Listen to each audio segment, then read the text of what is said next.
We are tracking H1N1, and health officials here in the U.S. saying it's too soon to know if a one-shot vaccine for the virus will actually be effective. The U.S. is working on an inoculation that requires 2 doses, although China and Switzerland recently announced they may have a 1-dose version. We're told American officials will release their initial results from its vaccination studies and testing later this month. With me now, Dr. Kent Holtorf, who is an expert on infectious diseases. Doctor, thanks very much. We're going to put up on the screen the classic H1N1 symptoms, and I got this from the WHO and the CDC.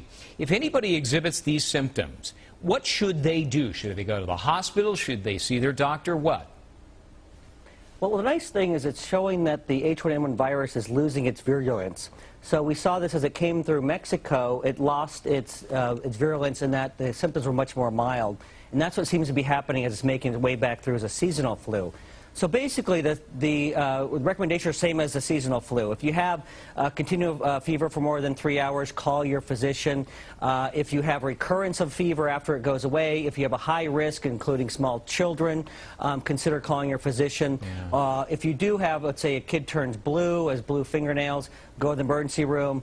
But it's really, there's no difference between who to take to the emergency room or to the doctor versus a seasonal versus a swine flu. In fact, if you had to choose, you'd probably choose at this point the swine flu over the regular seasonal flu. Is that right? All right, now what do you think of the vaccination? You know, I have more concern about the vaccine than I do about the swine flu. It's been rushed to market. There are high levels of adjuncts which basically make it more potent, so they can, it's kind of an unrefined method that they use. They had to use high levels of these adjuncts, including thimerosal. It's an antiseptic preservative, and hasn't that been linked in some cases to autism? It has, and you look, it's been shown to cause autism in children with mitochondrial dysfunction. Now, and other is controversial, though highly implicated.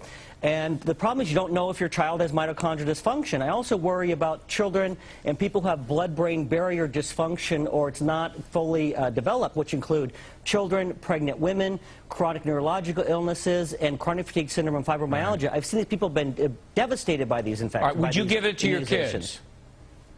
I definitely would not. You would not, all right? And in fairness, I've talked to 3 doctors in 3 days now, and all 3 have said absolutely they would give it to their kids. They intend to give it to their kids. They're going to take it themselves, but you say no. I definitely would not. I've seen it devastate people with chronic fatigue syndrome, fibromyalgia, highly implicated, again, in autism. I think you're rolling the dice. It's a proven neurotoxin. It has 25,000 times the level of mercury than would be considered toxic if it was a food or water. Right. And levels get up, serum levels up to 100 times the toxic level. It's too big of a risk. All right. Dr. Kent Holtorf, an expert on infectious diseases. That's the other side. We've heard both sides now. Thank you so much.